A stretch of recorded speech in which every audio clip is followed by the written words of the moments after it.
Hello Rowan, welcome to Coachify. आज के session में हम लोग आपके अपकमिंग एग्जामिनेशन यूआईआईसी, एनआईसीएल और एनआईएसीएल की जो अपकमिंग एग्जामिनेशन है गाइस, एडमिनिस्ट्रेटिव ऑफिसर और असिस्टेंट की, उसके लिए कंप्यूटर अवेयरनेस इस सेक्शन के लिए टॉप 30 प्लस इंपॉर्टेंट क्वेश्चन का आज के सेशन में डिस्कशन करने वाले गाइस। देखिए काफ़ी इंपॉर्टेंट रहने वाला है। इसके पहले भी हमने काफ़ी सारे सेशंस आपको प्रोवाइड करा दिए गाइस, लेकिन जो नए एस्पिरेंट्स हैं उनको मैं बताना चाहता हूँ गाइस, अगर आप फर्स्ट टाइम कोचिफाई को विजिट कर रहे हो तो चैनल को सब्सक्राइब कीजिएगा, नोटिफिकेशन के बेल को क्लिक करके ऑल पे क्लिक कीजिएगा, सो दैट कोई भी इंपॉर्टेंट सेशन आप मिस ना कर सको। यूआईआईसी एनआईसीएल के लिए काफ़ी एक्सपेक्टेड डेट्स आपके पास आ चुकी है एग्जामिनेशन के लिए। I wish you all the best for your examination. आज के सेशन में ना सिर्फ हम लोग 30 क्वेश्चंस को डिस्कस करेंगे, साथ साथ कुछ रेलेवेंट क्वेश्चंस को भी आपको डिस्कस करने के लिए हम लोग आज के सेशन में जो इंपॉर्टेंट पॉइंट्स है वो भी हम लोग कवर अप करेंगे। ठीक है, मैं आपको बताना चाहता हूँ गाइस, जो भी क्वेश्चंस आपको मोस्ट रिपीटेटिव रहते हैं या फिर जो फंडामेंटली एग्जामिनेशन में पूछे जाते हैं, उसका कलेक्शन आपको मैं प्रोवाइड कर रहा हूँ। जो भी नए एस्पिरेंट्स है उनको देखने के लिए मिल जाएगा, और जो एस्पिरेंट्स है कुछ कुछ क्वेश्चंस आपको देखने को मिल सकते हैं आपके एग्जिस्टिंग प्रीवियस सेशंस में, लेकिन वो सेशन कवर करना हमें, वो क्वेश्चंस हमें कवर करना काफ़ी इंपॉर्टेंट है और ज़रूरी भी। ठीक है, सेशन को शुरू करता हूँ गाइस, लेकिन उसके पहले बताना चाहता हूँ, अगर आपने सारे सेशन नहीं देखे होंगे तो अवेलेबल है हमारे चैनल के ऊपर फ्री ऑफ कॉस्ट। ठीक है, सबसे पहले हमने यूआईआईसी डाला था, काफ़ी अच्छा रिस्पॉन्स हमें इसके ऊपर मिला, टॉप 50 एमसीक्यूज का, देन हमारे पास में टॉप 20, देन फिर से हमने टॉप 20 यूनिक क्वेश्चंस को डिस्कस किया था, एंड देन हमने टॉप 30 ये क्वेश्चन भी हमने डिस्कस किया था। ये चारों सेशन अगर आपने नहीं देखे होंगे तो जरूर जाके वॉच कीजिएगा, इंपॉर्टेंट है, 1 बाय 1 सारी चीज़ें आपको क्लियर होते जाएंगे। ठीक है, साथ साथ अगर आपको करंट अफेयर्स के सेशन देखना होगा तो अभी जनवरी का करंट अफेयर जल्दी आज या कल में अपलोड होने वाला है मैक्सिमम, ठीक है, बिफोर योर एग्जामिनेशन, तो उसको भी एक बार गो थ्रू करके जाइएगा। कंप्लीट करंट अफेयर्स आपका एक ही इसमें कवर अप हो जाएगा ये सारे पॉइंट्स के साथ में। ठीक है, इसके अगर आपको ई बुक चाहिए होगी तो रिवीजन के लिए आप कोचिफाई के चैनल पे जाके आप उसको रिवाइज कर सकते हो। क्लियर हो चुका, बैंकिंग गवर्नेंस के सेशन भी अवेलेबल है, इसको वॉच कर सकते हो, या फिर अगर आपको डायरेक्टली रिवीजन करना होगा तो ऐप थ्रू कर सकते हो। जिन स्टूडेंट्स के पास आईफोन है, iOS डिवाइस यूज कर रहे हो, ठीक है, आपको बताना चाहता हूँ iOS डिवाइस के लिए मैं आपको बताना चाहूँगा, एक नंबर है आपको बता दो, 7741063663। इस नंबर पे आप मुझे व्हाट्सएप कीजिएगा, आपको आईएएस के भी लिंक आपको प्रोवाइड कर दूंगा, और रजिस्ट्रेशन आईडी भी आपको वहाँ पे मिल जाएगा। ठीक है, अभी हम लोग बिना किसी देरी के हमारे सेशन को शुरू करते और देखते सारे क्वेश्चंस। ओके, देखिएगा, सबसे पहला क्वेश्चन है, फंडामेंटल क्वेश्चन है, याद रखना होगा, ये क्वेश्चन बनता ही है बहुत बार एग्जामिनेशन में। Dash is the type of malware that is often disguised as a legitimate software. ठीक है, डिस्गाइज्ड एज मतलब वो खुद को दिखाता है कि वो लेजिटिमेट एक सॉफ्टवेयर है, एक लीगल सॉफ्टवेयर है, ठीक है, लेकिन वो है तो वो मालवेरी। ठीक है, एक मालवेरी है।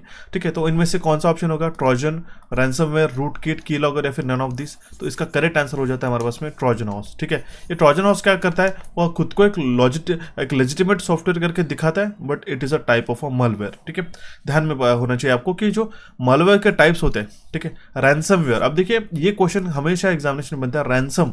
ठीक है, तो इसमें से जो कीवर्ड आता है हमारा रैंसम, ठीक है, ये होते हैं हमारे पास अमाउंट। ठीक है, अमाउंट, ऐसी अमाउंट जो आपको कुछ करने के लिए मजबूर कर सके, या फिर जो अमाउंट रैंसम लिया जाता है, हम लोग कहते हैं ना कि रैंसम ब्लैकमेलिंग के पर्पस के लिए, ठीक है, एक इनवैलिड इंटेंशन से, ठीक है, ओके, जो पैसा लिया जाता है रैंसम अमाउंट, ठीक है, उस सॉफ्टवेयर को हम लोग कहते हैं रैंसमवेयर। ठीक है, कि जैसे अगर आपको आपकी क्रेडिट कार्ड की डिटेल्स या फिर आपका कंप्यूटर हो गया, उसको अनलॉक करने के लिए कुछ अमाउंट मांगी जा रही है, तो ये कौन सा हो गया सॉफ्टवेयर, वो मालवेयर कौन सा हो गया, वो रैंसमवेयर हो गया। ठीक है, स्पाईवेयर मतलब क्या है, आप देख सकते हो, स्पाई मतलब किसी के ऊपर निगरानी रखना, नजर रखना। ठीक है, तो स्पाईवेयर क्या करता है, वो डेटा स्टील करता है, साथ साथ आपका जो ट्रांजैक्शन हो रहे उसकी भी डिटेल्स को लेने के लिए ये करता है। ठीक है, देन आता है हमारे पास में एडवेयर। एडवेयर में क्या आता है, एड, ठीक है, एडवर्टीजमेंट। ठीक है, तो ये क्या करता है, मल्टीपल टाइम्स के जो है ना, जिससे अगर आप कोई भी वेबसाइट देख रहे होगे, ठीक है, तो वहाँ पे आप देख रहे होंगे काफ़ी सारे एड्स निकल के आ जाते हैं, these are nothing but adware. ठीक है, ये क्या करते हैं, वेबसाइट का एक्चुअल कंटेंट छोड़ के आपको काफ़ी सारे एड्स दिखा देते हैं। ठीक है, और आपको चाहते हैं कि वहाँ पे क्लिक करके आप रिडायरेक्ट हो जाओ कहीं पे। ठीक है, तो ये होता है हमारे पास एडवेयर। ठीक है, वॉर्म्स क्या होता है, ये कंप्यूटर्स के अक्रॉस में स्प्रेड होते हैं। ट्रोजन क्या होता है, sneaks malware into your PC, botnets turns your PC into the zombie. Okay, ये बेसिक टाइप के malwares होते हैं, लेकिन जो इंपॉर्टेंट है ये हमारा रैंसमवेयर, स्पाईवेयर एंड एडवेयर। ठीक है, एंड ट्रोजन्स। इसके और भी डेफिनेशन होते हैं, इतना ही नहीं होता है, इसको थोड़ा सा एक्सप्लेनेशन हमने हमारे प्रीवियस सेशन के अंदर डिटेल में करके रखा है, तो उसको जरूर जाके वॉच कीजिएगा। फिलहाल इस क्वेश्चन का करेक्ट आंसर था हमारा ऑप्शन ए। बढ़ते हुए हमारे नेक्स्ट क्वेश्चन की ओर। क्वेश्चन क्या करता है, देखिए, in MS Excel 365, which of the following appears across the top of the screen and below the title bar and contains all the commands, formulas and feature needed to create a data intense spreadsheet. क्या कह रहा है, MS Excel 365 के अंदर कौन सी चीज़ जो है इनमें से, ठीक है, स्क्रॉल बार, स्टेटस बार, रूलर या फिर रिबन या फिर ग्रुप में से अपीयर होती है, ठीक है, जो कि टाइटल बार के जस्ट नीचे रहती है। ये होता है सबसे ऊपर का टाइटल बार, ठीक है, उसके जस्ट नीचे रहती है। और वहाँ पे सारे जो कमांड्स वगैरह हो गए, ठीक है, फॉर्मूलाज हो गए, फीचर्स जो हमें रिक्वायर्ड रहते हैं, ठीक है, स्प्रेडशीट्स के लिए वो वहाँ पे इंक्लूडेड रहते हैं। तो उसको हम लोग कहते हैं गाइस रिबन। गलती से भी ग्रुप मार्क करके मत आना, रिबन के अंदर रहता है ग्रुप, ध्यान दीजिएगा। ऑप्शन डी इसका करेक्ट आंसर आ जाता है, ठीक है। आप देख सकते हैं यहाँ पे home, insert, draw, page load, ये क्या हो गया, ये हो गया हमारे पास रिबन्स गाइस, ठीक है। इसके अंदर अलग अलग ग्रुप रहते हैं, जैसे कि होम टैब के अंदर क्या है, या फिर हम लोग होम रिबन के अंदर क्या आएंगे कि क्लिपबोर्ड ग्रुप है, फंड ग्रुप है, अलाइनमेंट ग्रुप है, नंबर ग्रुप है, ठीक है, स्टाइल्स ग्रुप है, ठीक है, सेल्स ग्रुप है। तो यहाँ से भी एक क्वेश्चन 100% पूछा जाता है, मेरी बात मानिएगा, डेफिनेटली एक बार गो थ्रू करके चाहिएगा, ठीक है। क्लियर हो चुका, ऑप्शन डी इसका करेक्ट आंसर आ जाता है।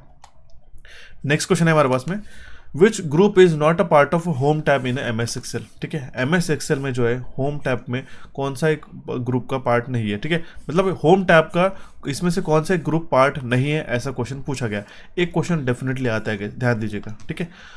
ओके, अब देखिए इसमें से font group, styles group, cells group, illustration group और एडिटिंग ग्रुप में से जो इलिस्ट्रेशन ग्रुप है, ठीक है, ये जो है होम टैब में नहीं आता है, ठीक है। ये कहाँ पे आता है इलिस्ट्रेशन, ठीक है, ये कहाँ पे आता है, अब देखिएगा, ये आता है हमारे इंसर्ट टैब के अंदर, ठीक है, ये हो गया हमारा इंसर्ट टैब के अंदर।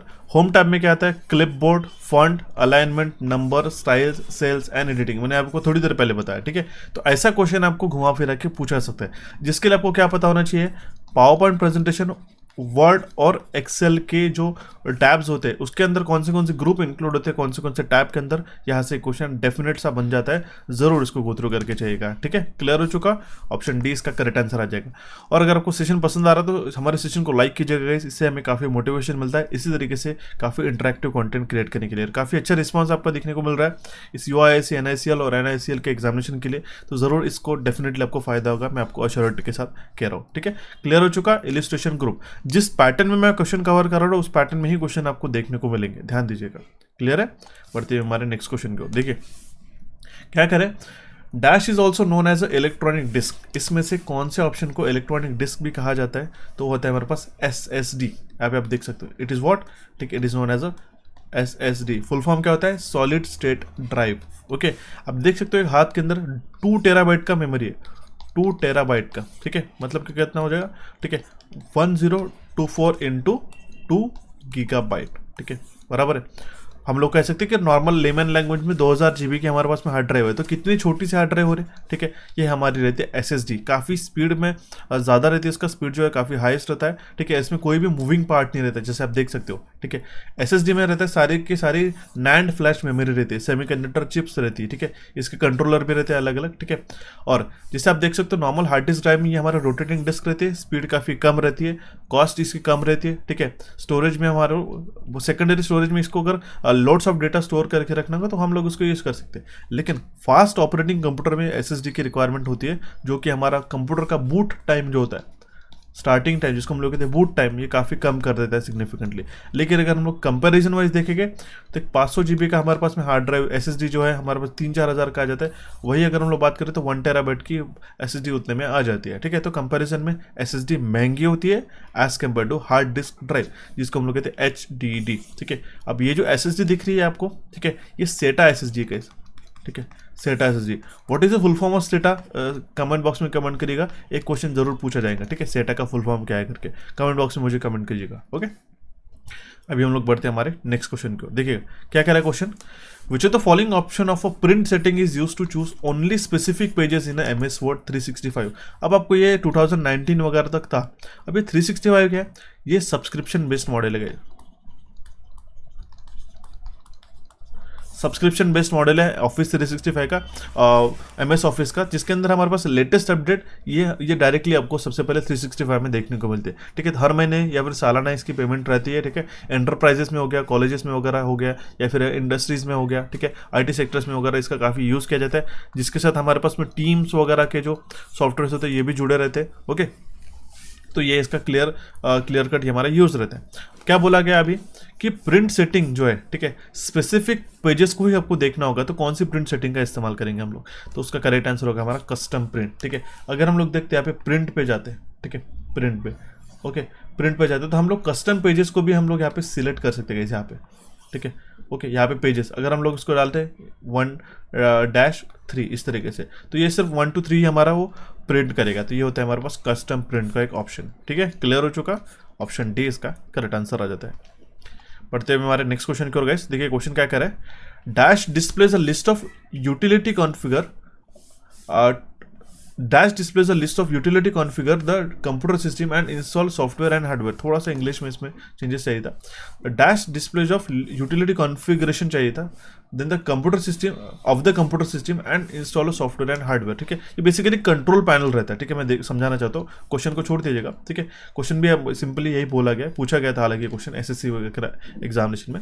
ठीक है, तो इसमें क्या पूछा गया है कि कंट्रोल पैनल का काम क्या रहता है। ठीक है, तो ये जो पूरी यूटिलिटी कॉन्फ़िगरेशन रहता है ये हमारे पास कंट्रोल पैनल के अंदर रहता है। जैसे कि अगर आपको हार्डवेयर एंड सॉफ्टवेयर के बारे में कुछ इसके अपडेट करने होंगे, ठीक है, या फिर प्रोग्राम्स को इंस्टॉल अनइंस्टॉल करना होगा, ठीक है, यूजर अकाउंट्स को सेट करना होगा, ठीक है, रीजन क्लॉक और इनपुट लैंग्वेज चेंज करनी होगी, ठीक है, नेटवर्क या इंटरनेट से जुड़े अगर आपको हार्डवेयर में कुछ इश्यूज आ रहे होंगे, ठीक है, तो उसको अपडेट करना, उसके ड्राइवर्स की सेटिंग चेक करना, ठीक है, मल्टीपल लोकेशंस के साथ आपको जो लैन मैन वैन रहता है उसको नेटवर्क को किस तरीके से कनेक्ट किया जाता है, सारी चीज़ें कंट्रोल पैनल के अंदर होती है। कंट्रोल पैनल ऐसा मतलब हो गया कि पूरा का पूरा इंजन है हमारे इस कंप्यूटर का, ठीक है, जिसको हम लोग मैनिपुलेट करके चेंज करके हमारे पास हमारे कंप्यूटर के जो परफॉर्मेंस को चेंज कर सकते हैं, या फिर हम लोग कह सकते हैं ट्विक कर सकते हैं, कुछ भी होता है तो। ठीक है, तो कंट्रोल पैनल में जनरली आपने देखा होगा कि हम लोग प्रोग्राम अनइंस्टॉल और इंस्टॉल करने के लिए जनरली यूज़ करते हैं। ठीक है, साथ ही हम लोग जो हार्डवेयर रिलेटेड जो इश्यूज होते हैं, जो हार्डवेयर कनेक्टेड है, वो भी हम लोग देख सकते हैं। ठीक है, तो ये बेसिक होता है हमारा कंट्रोल पैनल का काम। ऑप्शन ए इसका करेक्ट आंसर आ जाता है। ठीक है, कुछ कुछ जो क्वेश्चंस रहेंगे वो काफ़ी डोमिनेंट रहेंगे, जो आपको मैं बताने वाला हूँ कि जो आपको अच्छे तरीके से करके जाना होगा। जैसे उसमें से एक क्वेश्चन आता है, ठीक है, ये काफ़ी बार पूछा जा चुका है और पूछा भी जा सकता है। क्या कह रहा है, which of the following is the correct option in MS Excel 365 if a value in a cell of a column A and a row 10 is to be referred in a function formula. ठीक है, अगर कोई function में या फिर formula में, ठीक है, अगर हमें कॉलम ए की और रो 10 की जो है वैल्यू अगर हमें रेफर करनी होगी, ठीक है, कि जैसे मान लो कॉलम ए है, सबसे पहला ये कॉलम ए है, ठीक है, और उसमें जो है रो 10 है हमारा, ठीक है, 10th नंबर का रो है, ठीक है, यहाँ पे कुछ वैल्यू स्पेसिफाई डाल के रखिए, तो वो हमें कहीं पे फंक्शन में फिर फॉर्मूला में यूज़ करनी रहेगी, तो किस तरीके से इसका प्रॉपर फॉर्मेटिंग होगा, तो ये रहेगा A10। सिंपल है गाइस, ऑप्शन सी इसका करेक्ट आंसर आ जाता है। ठीक है, उसको हम लोग कहते हैं A10। ओके, तो ये बात आपको पता होनी चाहिए। काफ़ी कबार क्या होता है गाइस, ठीक है, ये कोलन सेमी कोलन हमें पता नहीं होता है। ठीक है, ध्यान दीजिएगा, डैश और हाइफन क्या होता है आपको चीज़ें पता होनी चाहिए। ओके, इंपॉर्टेंट है, तो सिर्फ A10 ही ऐसे सिलेक्ट हो जाता है वहाँ पे। ठीक है, ऑप्शन सी इसका करेक्ट आंसर आ जाता है। नेक्स्ट क्वेश्चन है हमारे पास में, and dash is use to an adapter to motherboard. It is also known as a bus slot which provides an installation point for a hardware to connect through it। कोई भी अगर hardware को connect करना था, ठीक है, तो क्या हर एक हार्डवेयर वायरलेसली कनेक्ट हो जाता है कि नहीं? आपके ब्लूटूथ हेडफोन कनेक्ट हो जाते हैं वायरलेसली, सही, ठीक है, क्लियर हो चुका। ठीक है, अगर आप करना चाहो चार्जर आप वायरलेसली, चार्जर भी आजकल वायरलेस आ चुका है, लेकिन कंप्यूटर्स के अंदर आपने देखा होगा कि उसके अंदर रहता है सबसे पहले मेजर ग्राफिक्स कार्ड रहता है, ग्राफिक्स कार्ड रहता है, रैम रहती है, ठीक है, हार्ड डिस्क ड्राइव रहती है, ठीक है, हमारे पास में USB पोर्ट्स रहते हैं। ठीक है, तो ये सारे पोर्ट्स क्या हम लोग डायरेक्टली वायरलेसली कनेक्ट कर सकते हैं क्या? नहीं। इसके लिए क्या कह रहा है आपकी कि एक बस स्लॉट प्रोवाइड करता है जो कि इंस्टॉलेशन पॉइंट रहता है हमारे हार्डवेयर का, जहाँ से हम लोग उसको कनेक्ट कर सके, तो वो होता है हमारे पास guys expansion slot. Expansion slot अब देखिएगा, यहाँ पे रैम इंस्टॉल किया जा सकता है, यहाँ पे हमारे पास में CPU इंस्टॉल किया जा सकता है। अगर हमें यहाँ पे हम लोग ये कनेक्ट करते हैं, ठीक है, बेसिकली SMPS के पॉइंट्स कनेक्ट करते हैं। ओके, ये हमारे पास में हार्ड डिस्क ड्राइव के लिए पॉइंट हम लोग कनेक्ट करते हैं। यहाँ पे हमारे पास में जो पावर ऑन ऑफ बटन की रहती है ना, यहाँ पे हम लोग उसको कनेक्ट करते हैं कंट्रोल पैनल का। ओके, ये होता है इसका नॉर्थ ब्रिज, ये होता है साउथ ब्रिज। ठीक है, नॉर्थ ब्रिज जस्ट कनेक्टेड रहता है हमारे पास में CPU के जस्ट बाजू में। ठीक है, साउथ ब्रिज हमारे पास बाकी पेरिफेरल्स को हैंडल करता है। ये सारी चीज़ें मैंने एक्सप्लेन करके रखी है। ठीक है, तो एक्सपांशन स्लॉट क्या करता है, अगर यहाँ पे हमें एक्स्ट्रा हार्ड डिस्क ड्राइव या फिर एक्स्ट्रा अगर हमें ग्राफिक्स कार्ड अगर हमें इंस्टॉल करना होगा तो एक्सपांशन स्लॉट में हम लोग कर सकते हैं। ये होते हैं रैम के स्लॉट और ये होते हैं हमारे पास एक्सपांशन स्लॉट। क्लियर हो चुका, ऑप्शन सी इसका करेक्ट आंसर आ जाता है। ठीक है, एक और मदरबोर्ड से जुड़ा हुआ एक और क्वेश्चन बताना चाहता हूँ गाइस। ठीक है, ध्यान दीजिएगा, क्या करें, which of the following port is not present on the motherboard. Question क्या करें, which of the following port is not present on a motherboard. ठीक है, सिंपल आंसर हो जाएगा नन ऑफ दिस। क्यों? क्योंकि यूनिवर्सल सीरियल बस, ईथरनेट, HDMI, DVI या फिर डिस्प्ले पोर्ट, ये सारे पोर्ट्स कनेक्टेड रहते हैं। आपको बताता हूँ, ये हो गया हमारे पास में आता है DVI पोर्ट। ठीक है, ये आपको मैं जूम करके दिखा देता हूँ गाइस। ठीक है, ये होता है हमारे पास DVI पोर्ट, ये होता है हमारे पास में VGA पोर्ट। मैंने आपको VGA पोर्ट में कितने नंबर ऑफ पिंस रहते हैं, 15 पिंस रहते हैं, ये भी बताया था। ठीक है, यहाँ पे हम लोग जो है HDMI पोर्ट कनेक्ट करते हैं, यहाँ पे ऑप्टिकल आउट रहता है। ठीक है, ऑप्टिकल आउट पोर्ट अगर भी पूछा गया ना तो वो भी आता है। ठीक है, एक्चुअली हमारे पास में हाई डेफिनेशन मल्टीमीडिया इंटरफेस के जो साउंड बार्स रहते हैं, ठीक है, होम थिएटर्स रहते हैं, उसमें ऑप्टिकल पोर्ट रहता है, जहाँ पे जो सिग्नल्स है वो through laser light, through light जाते हैं। ठीक है, not in a way of कोई इलेक्ट्रिकल कनेक्शन। ठीक है, यहाँ पे USB पोर्ट होते हैं, USB के भी जनरेशन आ चुके हैं, 3.0, 3.1, 3.2 जनरेशन। ठीक है, टाइप C, इस तरीके से यहाँ पे जो आपको कनेक्शन दिखाई दे रहे, ये सारे कनेक्शन रहते हैं हमारे हेडफोन जैक और इनपुट आउटपुट के। ठीक है, सेंटर, सब, रियर, अगर हमारे पास मल्टीपल स्पीकर्स का सिस्टम है तो वहाँ पे हम लोग कनेक्ट कर सकते हैं। ठीक है, इसमें से भी एक क्वेश्चन पूछा जाता है कि हमारा हेडफोन के लिए कौन सा रहता है, ग्रीन रहता है, और माइक के लिए रहता है ये हमारा पिंक। ठीक है, ऐसे भी क्वेश्चन बन सकते हैं। तो देखिएगा यहाँ पे आप USB का भी पोर्ट अवेलेबल है, ईथरनेट का। ठीक है, ईथरनेट का भी ये हो गया ईथरनेट का। ठीक है, ये ईथरनेट पोर्ट है। ईथरनेट पोर्ट से हम लोग कहाँ पे LAN से कनेक्ट करते गए। ठीक है, LAN पोर्ट से कनेक्ट करते। ठीक है, जिसमें RJ45 ये कनेक्शन हमारा रहता है। ठीक है, RJ45 कैट केबल हम लोग कहते हैं। HDMI रहता है, जिससे हम लोग मॉनिटर्स को एक्सटर्नल हमारे प्रोजेक्टर को कनेक्ट कर सकते हैं। DVI डिस्प्ले पोर्ट को भी हम लोग एक्सटर्नल जो है, ठीक है, हमारे मॉनिटर्स को वगैरह कनेक्ट करने के लिए इस्तेमाल किए जाते हैं। क्लियर हो चुका? मदरबोर्ड क्या है? It is a PCB। अब देखें, it is a PCB, examination में भी बन सकता है कि PCB का फुल फॉर्म क्या है? It is a printed circuit board. ठीक है, circuit board, printed circuit board. Printed क्यों कहते हैं? क्योंकि इसके अंदर लाइंस और बसेस रहती है। ठीक है, इस तरीके से, ओके, जिसमें हमारे पास में ये जो कनेक्शन रहते हैं, कॉपर के कनेक्शंस रहते हैं। ठीक है, one end to another end to connection करने के लिए PCB के बसेस का इस्तेमाल किया जाता है। ठीक है, ये पूरा काफ़ी कॉम्प्लेक्स सर्किटरी रहता है इस मदरबोर्ड डिजाइनिंग। ठीक है, यहाँ पे प्रोसेसर कनेक्टेड रहता है। ठीक है, तो मदरबोर्ड क्या है? It is a main printed circuit board of a computer that carries the central processing unit chip, ROM, RAM and basic input output system, BIOS chip. ठीक है, यहाँ पे आप देख सकते हो बायोस का सेल भी है यहाँ पे। ठीक है, आप देख सकते हो, it is a what, it is a BIOS cell itself. ठीक है, क्लियर हो चुका? अगर आपको और एडिशनल क्वेश्चन जानने होंगे तो इस सेशन में आपको रिकमेंड करूंगा, यूट्यूब पे अवेलेबल है फ्री ऑफ कॉस्ट, जाके जरूर वॉच कीजिएगा। सारे टॉप 20 क्वेश्चन मदरबोर्ड से आपके यहाँ से कवर अप होते जाएंगे। ठीक है, क्लियर हो चुका? बढ़ते हुए हमारे पास नेक्स्ट स्लाइड को, जहाँ से आप देख सकते हो पूरा मदरबोर्ड का स्लॉट होता है। देखिएगा, ये PS2 के सॉकेट से कैसे आप देख सकते हो, PS2 के। ठीक है, आपने देखा होगा कुछ जो पुराने माउस रहते हैं वहाँ पे ऐसा इस तरीके से बॉल रहता था। ठीक है, ऑप्टिकल नहीं रहता था। ठीक है, इस तरीके से काइंड ऑफ वो बॉल रहता था। ठीक है, आपने देखा भी होगा, और उससे आई मस्ट से सभी जो 90s के स्टूडेंट्स हैं, ठीक है, उन्होंने इसके साथ खेला भी होगा ओपन करके, मैं अश्योरिटी के साथ कहता हूँ। ठीक है, तो ये जो है यहाँ पे जो बॉल्स रहता है, ठीक है, ये हमारे पुराने ज़माने के जो माउस होते हैं ये PS2 कनेक्टर से कनेक्ट होते थे गाइस, ध्यान दीजिएगा। ये USB हो गया। ठीक है, फिर से USB स्लॉट्स है, फिर से यहाँ पे LAN पोर्ट है। ठीक है, ऐसे अलग अलग हमारे पास में स्लॉट कनेक्शन रहते हैं। ठीक है, और अगर आपको जानना होगा एडिशनल मदरबोर्ड्स के बारे में, ठीक है, जो कि हमने कंप्यूटर हार्डवेयर में कवर करके रखा है, तो ये सारे टॉपिक्स, ठीक है, including introduction of computer memory, computer hardware, OS software and programming languages, computer network and topologies, internet and computer security, number system, OSI, DBMS, office abbreviations, ठीक है, फाइल एक्सटेंशन, कुछ शॉर्टकट कीज, तो ये सारे के सारे हमने कंप्यूटर एक्सप्रेस कोर्स के अंदर कवर करके रखे। काफ़ी अच्छा रिस्पॉन्स हमें मिल रहा है guys, I thank you so much. काफ़ी सारे एनरोलमेंट अभी रिसेंटली कुछ दिनों में इसमें हो चुके हैं, और स्टूडेंट उसको अप्रिशिएट भी कर रहे हैं, मुझे पर्सनली कम्युनिकेट करते हैं। ठीक है, साल भर की वैलिडिटी के साथ आपको कंप्लीट कोर्स सिर्फ और सिर्फ 249 रुपीज़ में आपको मिल रहा है। ठीक है, which is less than 1 rupees for a day. इसके साथ आपको सिलेक्शन के चांसेस जो है 100% हो जाते हैं गाइस, क्योंकि आपका कंप्यूटर अवेयरनेस एक बार स्ट्रांग हो जाता है तो आपको डेफिनेटली कोई भी आपको लीड जो है एग्जामिनेशन में आसानी से मिल जाती है। ठीक है, क्योंकि बाकी सारे सेक्शन में स्केप्टिकल रहता है इंसान, और हम लोग कवर कर पाएंगे या नहीं, ये हमारे पास में सबसे बड़ा डाउट रहता है। यहाँ पे मैंने मेंशन भी करके रखा है परीक्षा के आखिरी दिनों में पढ़ने वाले स्टूडेंट्स के लिए। अब एक्सप्रेस कोर्सेज का मतलब ये नहीं कि हमने इसके अंदर टॉपिक मिस कर दिए, सारे टॉपिक एक्सप्लेन करके रखे जो मैंने आपको ऊपर बताए थे। आने वाले RRBs के एग्जामिनेशन के लिए भी काफ़ी ज़्यादा यूजफुल रहेगा इस कोर्स का। अभी हम लोग फिलहाल प्राइजेस 50% पे हम लोग रख के स्पीड 50 इस कूपन के साथ में एनरोल करा रहे, 249 रुपीज़ में पूरे साल भर के लिए रहेगा। एप्लीकेशन को डाउनलोड कीजिएगा कोचिफाई के, जिसके लिंक आपको डिस्क्रिप्शन बॉक्स में मिल जाएंगे गाइस, और कूपन कोड यूज़ कीजिएगा स्पीड 50।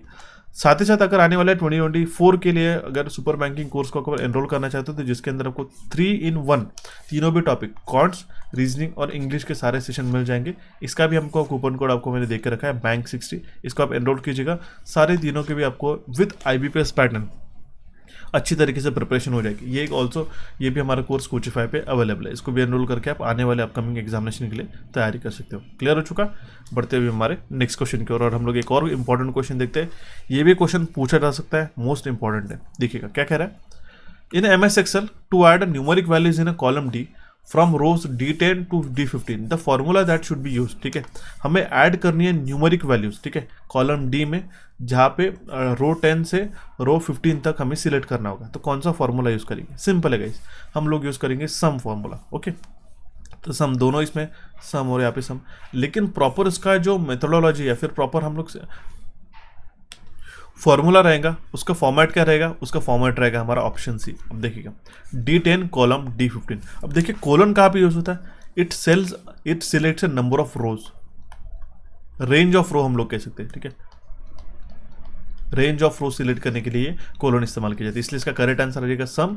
ठीक है, curve bracket open D10 to D15 and curve bracket close, या फिर एंटर कर देते तो सारी सम जो है ये कॉलम D में हमारे एक इसमें एंटर हो जाएगी। ठीक है, इस तरीके से इसका करेक्ट आंसर बन जाता है, ऑप्शन सी इसका करेक्ट आंसर आ जाएगा गाइस।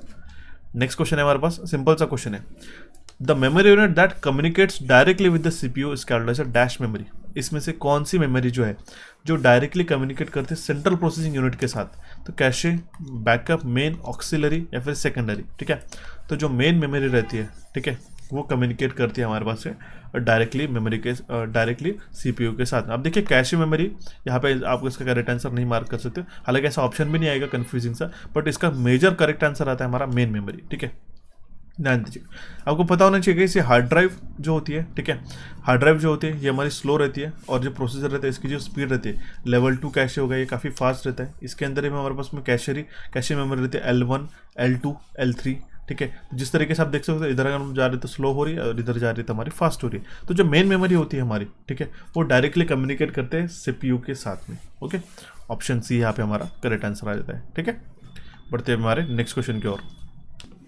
क्वेश्चन क्या करें, which of the following is a keyboard shortcut to reload the current page in a Google search engine. ठीक है, गूगल सर्च इंजन में अगर आपको कोई भी एक वेब पेज को रीलोड करना होगा, जिसको हम लोग कहते हैं रिफ्रेश करना होगा, या फिर हम लोग उसको रीलोड करेंगे, ठीक है, तो उसके लिए कौन सी शॉर्टकट की, कौन सी फंक्शन की यूज़ की जाती है? ठीक है, तो वो होती है F5 की। सिंपल आप F5 प्रेस करोगे तो पूरा का पूरा पेज ही रिफ्रेश हो जाता है, ध्यान दीजिएगा। ठीक है, ऑप्शन बी इसका करेक्ट आंसर आ जाता है। अगर हमारे डेस्कटॉप के ऊपर भी अगर हम लोग F5 का बटन प्रेस करते हैं ना, अगर हमें देखा होगा कि आपको काफ़ी बार की आदत होती है कि कंप्यूटर शुरू होने के बाद रिफ्रेश के बटन प्रेस करते हैं, ठीक है, राइट क्लिक करके रिफ्रेश करते हैं। ठीक है, जनरली होता था, ठीक है, सभी लोग इसको इस प्रैक्टिस में लेते थे, डेली प्रैक्टिस में, तो उसके लिए भी हम लोग डायरेक्ट F5 का शॉर्टकट की यूज़ करते हैं तो रिफ्रेश हो जाता है पूरा का पूरा पेज। ठीक है, ऑप्शन बी इसका करेक्ट आंसर आ जाता है।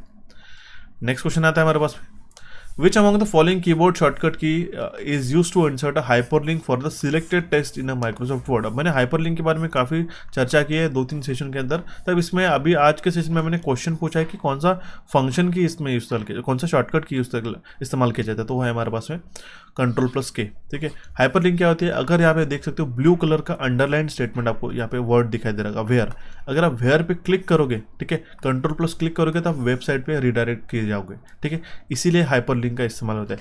कोई भी अगर आप विकिपीडिया पे अगर वेबसाइट देखते हो तो यहाँ पे ब्लू कलर के हाइपरलिंक्स रहते हैं, उसको क्लिक करने के बाद आपको उसके बारे में और एडिशनल इन्फॉर्मेशन दी जाती है। ठीक है, इसका मतलब क्या हो कि अगर आपको वेयर के अंदर कोई भी वर्ड है, ठीक है, तो इसके अंदर आपको कुछ इन्फॉर्मेशन एनकोड करके रखनी होगी या फिर आपको रेफरेंस के तौर पे देनी होगी, तो आप इसको हाइपरलिंक के माध्यम से कर सकते हो। ठीक है, क्लियर हो चुका, ऑप्शन ए इसका करेक्ट आंसर बन जाता है। सो बढ़ते हुए हमारे नेक्स्ट क्वेश्चन की ओर, देखिएगा क्या करें, dash is the passage to connect to network that may work on a different networking models. ठीक है, इसमें से कौन सा ऑप्शन होगा कि कौन सा इसमें से एक पैसेज है to connect to network that may work on a different networking models, तो है हमारा गेटवे गाइस। ऑप्शन सी इसका करेक्ट आंसर है। देखिए स्विच क्या होता है, सर्वर क्या होता है और गेटवे क्या होता है, मैं पूरा डिटेल में कोर्स के अंदर भी एक्सप्लेन करके रखा है। ठीक है, यहाँ पे क्या करा है, गेटवे क्या करता है, दो अलग अलग नेटवर्क्स को कनेक्ट करने, दो अलग अलग डिफरेंट नेटवर्किंग मॉडल्स को कनेक्ट करने के लिए गेटवे का इस्तेमाल किया जाता है। ध्यान दीजिएगा इस, ठीक है, स्विच और गेटवे में कंफ्यूज मत होइएगा। ओके, ऑप्शन सी इसका करेक्ट आंसर हो जाता है। राउटर का क्या काम होता है मुझे बताइएगा कमेंट बॉक्स में। ठीक है, बेसिक्स है, हमेशा एग्जामिनेशन में पूछा जाता है। नेक्स्ट क्वेश्चन आता है हमारे पास में, विच among the following keyboard shortcut की can be use to open Windows explorer. Windows explorer को ओपन करने के लिए कौन सी शॉर्टकट की का इस्तेमाल किया जाता है। एक्सप्लोरर आप सीधे से ध्यान रख सकते हो, विंडोज प्लस ई। यहाँ पे आपको विंडोज की मैंने मेंशन किया है, काफ़ी बार कंट्रोल प्लस ई, ठीक है, ऑल्ट प्लस ए, शिफ्ट प्लस ई, ऐसे भी ऑप्शन रह सकते हैं। जैसे आप माई कंप्यूटर ओपन करते हो ना, ठीक है, जैसे विंडोज एक्सप्लोरर के साथ जो आपको फाइल्स वगैरह के साथ एक्सेस करना होगा, इस शॉर्टकट की का इस्तेमाल करके डायरेक्टली वो आप ओपन कर सकते हो। काफ़ी इंपॉर्टेंट की है, हमेशा पूछ जाती है शॉर्टकट की, और आप इसको डे टू डे लाइफ में भी यूज़ कर सकते हो। ओके, बढ़ते हैं हमारा नेक्स्ट क्वेश्चन की ओर। क्वेश्चन देखिएगा, which among the following keyboard shortcut is use to open the properties of the selected item on a Windows 10 home screen. Very very important, definitely you should try it on your laptop, ठीक है, desk PC itself. जहाँ पे क्या बोला गया है, अगर आपको कोई भी विंडोज पे अगर मान लो फोल्डर है, ठीक है, इसको आप क्या करते हो, इसको आप राइट क्लिक करते हो। ठीक है, अब देखिए राइट क्लिक और लेफ्ट क्लिक में क्या होता है मैं आपको बताना चाहता हूँ। ठीक है, थोड़ा सा एक पॉइंट निकल के आया, तो लेफ्ट और राइट, लेफ्ट क्लिक क्या करते हो, ठीक है, इंडेक्स फिंगर से आप करते हो तो उसको क्या होता है, उसको सिलेक्ट किया जाता है, ठीक है, ओपन होता है, डबल क्लिक करते हो ओपन होता है। ठीक है, राइट क्लिक क्या होता है, उसकी प्रॉपर्टीज होती है, ठीक है, या फिर उसके side menus, context menus open करने के लिए राइट क्लिक किया जाता है। सबसे एंड में क्या रहता है, इसकी प्रॉपर्टीज। ठीक है, तो प्रॉपर्टीज को ओपन करने के लिए राइट क्लिक करके आप इसको प्रॉपर्टीज को ओपन कर सकते हो, या फिर अगर आप अल्ट प्लस एंटर, उसको अगर आपने एक बार सिलेक्ट करके रखा है, अल्ट प्लस एंटर ओपन करते हैं तो इसकी पूरा प्रॉपर्टीज का बॉक्स ओपन हो जाता है। जरूर ट्राई कीजिएगा, मैं भी यूज़ करता हूँ इसको। ठीक है, आपको डेफिनेटली यूज़ करने के लिए मजा आएगा इसको। ठीक है, अल्ट प्लस अल्टर की का यूज़ करके हम लोग जो है ये जो शॉर्टकट की, इससे जो प्रॉपर्टीज का ये रहता है, पैनल रहता है, वो हम लोग ओपन करते हैं। क्लियर हो चुका, ऑप्शन सी इसका करेक्ट आंसर आ जाएगा। नेक्स्ट क्वेश्चन है हमारे पास, विच among the following keyboard shortcut is use to bookmark the current web page होना वेब ब्राउजर। ठीक है, एक वेब ब्राउजर के अंदर हमें कोई वेब पेज है उसको बुकमार्क करना होगा तो कौन सी शॉर्टकट की इस्तेमाल करेंगे। करेक्ट आंसर होगा हमारे पास कंट्रोल प्लस बी। यही गलतियाँ जो है एस्पिरेंट्स करके आ जाते हैं। ठीक है, इसका करेक्ट आंसर होगा हमारे पास में कंट्रोल प्लस डी। ध्यान दीजिएगा, बुकमार्क करना है मतलब कंट्रोल प्लस बी नहीं होगा गाइस। ठीक है, ठीक है, कंट्रोल प्लस डी होता है। ये मैं क्यों कर रहा हूँ, क्योंकि हमने एक आंसर की जो है जहाँ पे एक रिलीज कर दी गई थी, जहाँ पे हमने एक नोटिस किया था, एक एस्पिरेंट ने ऐसे सिली मिस्टेक्स करके आए थे। ठीक है, तो ज़रूर मैं आपको बताना चाहूँगा इस तरीके से गलतियाँ मत करके हो। ऑप्शन डी इसका करेक्ट आंसर हो जाएगा। बुकमार्क करने के लिए कंट्रोल प्लस डी का इस्तेमाल होता है। ठीक है, ऑप्शन में Alt plus B, Alt plus D भी रह सकता है। ठीक है, कन्फ्यूजन क्रिएट करने के लिए, इसलिए आपको मैं बताना चाहता हूँ ऑप्शन सही रहेगा इसका डी। ओके, पढ़ती हुई हमारे एक नेक्स्ट इंपॉर्टेंट क्वेश्चन की, और वेरी वेरी इंपॉर्टेंट क्वेश्चन आ सकता है क्वेश्चन आपको एग्जामिनेशन में। आईपी एड्रेस, आईपी का फुल फॉर्म क्या होता है, इंटरनेट प्रोटोकॉल एड्रेस। ठीक है, तो ये जो आईपी एड्रेस है 123.225.225.14, ये कौन से क्लास को बिलोंग करता है। क्लास ऑफ आईपी एड्रेस के बारे में क्वेश्चन जरूर बनता है, तो ये क्लास ए में आता है। मैं आपको अलग अलग इसके क्लासेस बता देता हूँ। देखिएगा, ये क्लास है जो है, ठीक है, इसका रेंज होता है 1.x.x. से लेके 126 तक। तो आप इतना ध्यान में रखिएगा, 1 to 126 क्लास ए में आता है। क्लास बी में क्या होता है, ठीक है, 128 से लेके 190, 255 तक होता है। इस तरीके से, क्योंकि इससे हम लोग डिफरेंशिएट आसानी से कर सकते हैं। ठीक है, क्लास सी में क्या होता है, 192 से लेके 223 तक होता है। ठीक है, एंड क्लास बी में, ठीक है, इसमें कोई भी एक सबनेट मास्क नहीं रहता है, और आईपी एड्रेस जो बिलोंग करते हैं क्लास डी से, उसका रेंज होता है 224 से लेकर 239 तक। ठीक है, इतना भी अगर आप ध्यान में रख लेते हो ना गाइस, ठीक है, तो भी आप आसानी से एक बेसिक सा क्वेश्चन जो बनता है वो भी आप इसमें से करेक्ट आंसर मार्कअप कर सकते हो। ठीक है, क्लास सी कहाँ से रेंज करेगा, 240 से लेकर 255 के बीच में। ओके, क्लियर हो चुका। ओके, हमारा करेक्ट आंसर क्या था इसका, ऑप्शन ए, क्लास ए। ठीक है, पढ़ते हुए हमारे नेक्स्ट क्वेश्चन की ओर क्या कह रहे हैं, विच among the following is the application software. अभी देखिए, एप्लीकेशन सॉफ्टवेयर और सिस्टम सॉफ्टवेयर में काफ़ी स्टूडेंट्स को दिक्कत जाती है। ठीक है, एप्लीकेशन सॉफ्टवेयर वो हो गया कि जो ओएस इंस्टॉल करने के बाद हम लोग उसमें पर्टिकुलर एप्लीकेशन चलाने के लिए इस्तेमाल करते हैं। ठीक है, तो माइक्रोसॉफ्ट पावर पॉइंट एक हमारा एप्लीकेशन सॉफ्टवेयर हो गया। लाइनक्स, यूनिक्स, माइक्रोस ये हमारे कोई भी एक एप्लीकेशन सॉफ्टवेयर नहीं हो गए। ऑप्शन सी इसका करेक्ट आंसर आ जाएगा। साथ ही साथ आपको कुछ डिफरेंस आपको बताना चाहता हूँ सिस्टम और एप्लीकेशन सॉफ्टवेयर में। मेजर क्या होता है, ठीक है, ये जो है हमारा इंडिपेंडेंटली रन नहीं कर सकता। अगर आपने कहा कि सर मैं विंडोज़ 11 ना इंस्टॉल करते डायरेक्टली एप्लीकेशन सॉफ्टवेयर ऑफिस को रन करता, नहीं, उसके लिए कोई बेस लगता है, ठीक है। बेस का होता है हमारा सिस्टम सॉफ्टवेयर होता है, ठीक है। सिस्टम सॉफ्टवेयर के ऊपर हम लोग एप्लीकेशन सॉफ्टवेयर इंस्टॉल कर सकते हैं। क्लियर हो चुका? इसके बारे में और भी डिटेल मैंने यहाँ पे दे के रखा है, ज़रूर एक बार पढ़ के जाइएगा, ठीक है। जो मैंने आपको मेजर हाईलाइट पॉइंट था एग्जामिनेशन में पूछने लायक, ठीक है, ये मैंने यहाँ पे आपको बता दिया, ठीक है। क्लियर हो चुका है? इसको ज़रूर पढ़िएगा स्क्रीनशॉट लेके।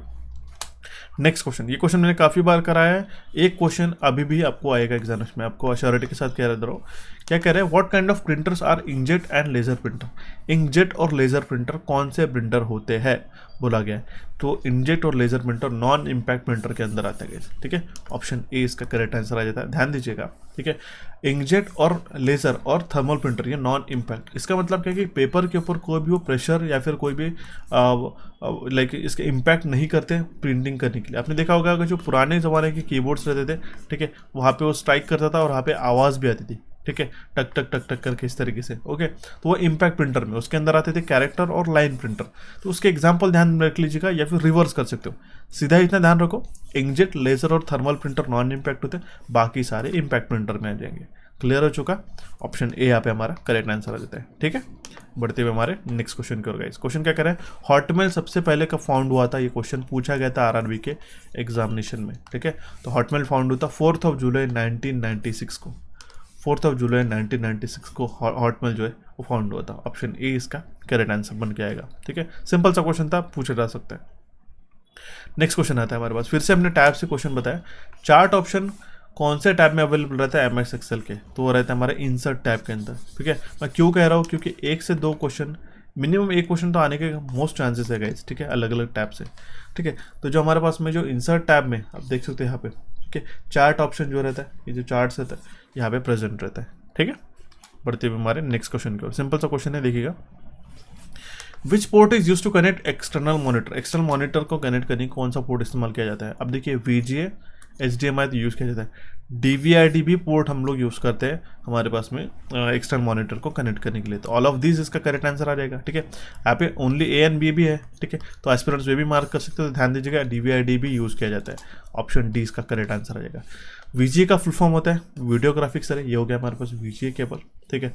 HDMI cable high definition multimedia interface, ठीक है। ये जो आप केबल के सॉकेट्स देख रहे हो ये होता है हमारे पास HDMI केबल का। तो पता भी होना चाहिए, ऐसा नहीं कि आप सिर्फ रटे रटाई चीज़ें करके जा रहे हो, ठीक है। इसलिए आपको मैं डेमोन्स्ट्रेशन भी देता हूँ, ठीक है। और सच में अगर आपको इस सेशन पसंद आ रहा है तो, और अगर आप अभी तक नहीं सब्सक्राइब किया तो चैनल को सब्सक्राइब कीजिएगा। काफ़ी सारे स्टूडेंट को मैं ये कहता भी नहीं हूँ इसके पहले, लेकिन हमने नोटिस किया कि जिस तरीके से मैं आपको कंटेंट आपको प्रोवाइड करा रहा हूँ, ठीक है, एक अप्रिसिएशन करके या फिर एक फीडबैक करके एक सब्सक्रिप्शन और आपका एक लाइक मैं ज़रूर एक्सपेक्ट करता हूँ, ठीक है। जनरली हम लोग इसके पहले नहीं कहते थे, बट हमने नोटिस किया कि काफ़ी सारे स्टूडेंट वॉच कर रहे हैं लेकिन उन्होंने सब्सक्राइब नहीं किया, इसलिए मैं आपको रिकमेंड करूँगा, ठीक है। DVI-D का फुल फॉर्म क्या है? Digital visual interface. एक नया आपको ये लग सकता है, ज़रूर ध्यान में रखिएगा, ठीक है। ये DVI केबल रहता था, ठीक है। ये भी HDMI के पहले ही आ चुका था, ठीक है। ये भी यूज़ किया जाता था बहुत बार, ठीक है। आजकल डिस्प्ले पोर्ट्स आ चुका है, ठीक है, डिस्प्ले पोर्ट सीधा सीधा, ठीक है। इसके भी एडवांस में, ठीक है, जो हमारे पास में 2K डिस्प्लेस हो गए, 4K डिस्प्लेस हो गए, 8K डिस्प्लेस हो गए, उसको हाई रिफ्रेश रेट पे कनेक्ट करने के लिए इस्तेमाल किए जाते हैं, ठीक है। ऑल ऑफ दिस इसका करेक्ट आंसर आ जाता है।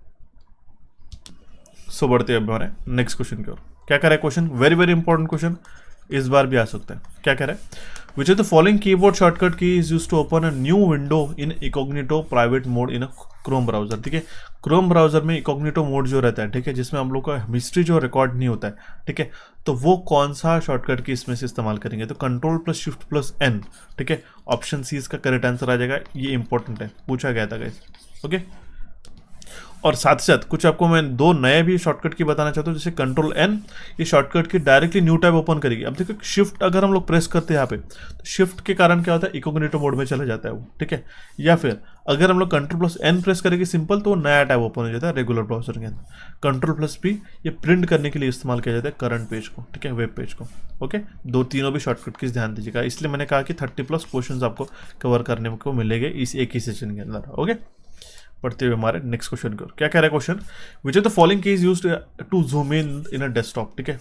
डेस्कटॉप में जूम इन करने के लिए कौन सी शॉर्टकट की का इस्तेमाल किया जाता है? विंडोज़ की प्लस की का, ठीक है। विंडोज़ लोगो की जो रहती है, ठीक है, और प्लस का कि जो अगर हम लोग प्रेस करोगे, ठीक है, तो आप जो जूम इन मैग्नीफायर को ओपन करने के लिए इस्तेमाल करते हैं। यहाँ पे जूम इन अगर आपको ऑप्शन नहीं दिखा, मैग्नीफायर भी दिखा, तो वो भी आपको पता होना चाहिए। विंडोज प्लस प्लस की से कारण हम लोग इस मैग्नीफायर को ओपन कर सकते हो, ठीक है, छोटा सा इंपॉर्टेंट है। ऑप्शन सी इसका करेक्ट आंसर आ जाता है, ठीक है। समझ में आ गई। बढ़ते हुए हमारे नेक्स्ट क्वेश्चन की ओर, थोड़ा सा क्विकली लेके जा रहा हूँ, काफ़ी सारे क्वेश्चन हमारे पास है, बट मैं चाहूँगा कि आपको मल्टीपल कॉन्सेप्ट्स आपको पढ़ा के जाऊँ, ठीक है। देखिए क्या कह रहा है हमारे पास में, dash is a small graphical representation of a program और अ फाइल, ठीक है। कोई भी प्रोग्राम का और एक फाइल का एक जो ग्राफिकल रिप्रेजेंटेशन रहता है जिसके साथ हम लोग इंटरेक्ट करते हैं, क्लिक करते हैं, उसको क्या हम लोग कहते हैं, इमेज, लिंक, बटन, आइकॉन। तो ये बटन, लिंक और आइकॉन में हमें कंफ्यूजन हो सकता है, तो उसको हम लोग कहते हैं आइकन गाइस, ठीक है। जैसे दिस पीसी की, ठीक है, ये एक माई कंप्यूटर का आइकन है, इसको हम लोग क्या कहते हैं, क्लिक करते हैं। ये क्या कर रहा है, हमारा विंडोज एक्सप्लोरर ओपन कर रहा है। ये रिसाइकल बिन क्या कर रहा है, ठीक है, ये तो ग्राफिकल आइकॉन ही हो गया ना इसका, ठीक है, ये ग्राफिकल रिप्रेजेंटेशन हो गया हमारा रिसाइकल बिन का, ठीक है। तो ये होता है हमारा आइकन। ऑप्शन डी इसका करेक्ट आंसर आ जाता है। बढ़ते हुए हमारे नेक्स्ट क्वेश्चन की ओर, क्या कह रहा है नेक्स्ट क्वेश्चन हमारे पास, very very important. Which among the following is commonly use language in a Android application, ठीक है। एंड्रॉइड एप्लीकेशन में इसमें से कौन सी कॉमनली यूज की गई लैंग्वेज है, तो है हमारे पास जावा, ठीक है। जावा पे बेसिस पे हमारा एंड्रॉइड एप्लीकेशन डेवलप किया जाता है जनरली, ठीक है। तो ये जरूर आप ध्यान दीजिएगा, एग्जामिनेशन में बन सकता है। और मेजरली एंड्रॉइड कब लॉन्च हुआ था, ये भी आपको क्वेश्चन बन सकता है, लेटेस्ट वर्जन भी, ठीक है। तो एंड्रॉइड लॉन्च होता 2008 में। दूसरा क्वेश्चन बन सकता है कि इसका जो लेटेस्ट वर्जन है ये कौन सा आएगा, ठीक है। ये भी आपको एग्जामिनेशन में क्वेश्चन बन के पूछा जा सकता है, ठीक है। बढ़ते हुए हमारे नेक्स्ट क्वेश्चन की ओर, क्वेश्चन क्या करें, response time of display with high refresh rate is measured in, ठीक है। आपने देखा होगा कि 120 हर्ट्ज का मॉनिटर है, ठीक है, 240 हर्ट्ज का मॉनिटर है हमारे पास में। इसका मतलब क्या है, ये हायर रिफ्रेश रेट बताता है, और किसमें मेजर करते हो, हर्ट्ज में मेजर करते हैं, ठीक है। डीपीआई, गीगाहर्ट्ज, मेगाहर्ट्ज, ठीक है। डीपीआई में क्या होता है, ठीक है, डेंसिटी पर इंच होती है, ठीक है, मतलब कि कितने पिक्सल हमारे पास शार्प है, कितना हाई डेफिनेशन हमारी इमेज प्रोड्यूस करते हैं, ये होता है हमारा डीपीआई। तो डीपीआई गलत हो जाएगा गाइस, ठीक है। हर्ट्ज होता है, ठीक है। अब मुझे बताइएगा हमारे कंप्यूटर का जो सीपीयू रहता है, ठीक है, हमारा उसमें किस में हम लोग उसका स्पीड जो है मेजर करते हैं, मेगा हर्ट्ज में या फिर गीगा हर्ट्ज में। छोटा सा टास्क दे रहा हूँ, कमेंट बॉक्स में कमेंट कीजिएगा। अब देखिए हर्ट्ज में हमारा ये जनरली ये मेजर होता है, हायर रिफ्रेश रेट। अगर 15 हर्ट्ज से आप देख सकते हो, जितना रिफ्रेश रेट हमारा हायर रहेगा, जैसे आप 120, तो आप देख सकते हो कितना स्मूथ ट्रांजिशन हो रहा है ऊपर नीचे। 120, 60 हर्ट्ज वाला इससे कम, 30 हर्ट्ज वाला हमें ब्लर थोड़ा थोड़ा रुक रुक के दिख रहा है, और 15 हर्ट्ज वाला देखिए किस तरीके से पॉज। तो जो स्मूदेस्ट ट्रांजिशन आपका हो रहा है वो हमारा 120 का ट्रांजिशन, मतलब कितना स्मूथली आपको इमेज दिखाई दे रहा है। ये जो बॉल उछल रहा है, ठीक है, तो कितना क्लीन और कितना विदाउट ब्रेक ये हो रहा है, जंप हो रहा है, ठीक है। तो ये हाई रिफ्रेश रेट होने के कारण हो रहा है, ठीक है। इसलिए हायर रिफ्रेश रेट किस में मेजर किया जाता है, हर्ट्ज में। Generally not a higher refresh rate किस में मेजर किया जाता है, हर्ट्ज में, ये ध्यान दीजिएगा, क्वेश्चन आ सकता है। ऑप्शन सी इसका करेक्ट आंसर आ जाएगा। नेक्स्ट क्वेश्चन की ओर बढ़ते गाइस, क्वेश्चन क्या कह रहा है, in Excel which shortcut key is use to insert a new worksheet. New worksheet को इंसर्ट करने के लिए कौन से शॉर्टकट की का इस्तेमाल किया जाता है, तो वो है हमारे पास alt plus shift plus F1। Very very important, alt plus shift plus F1 इस शॉर्टकट की का इस्तेमाल किया जाता है, ठीक है। ऑप्शन ए इसका करेक्ट आंसर आ जाता है।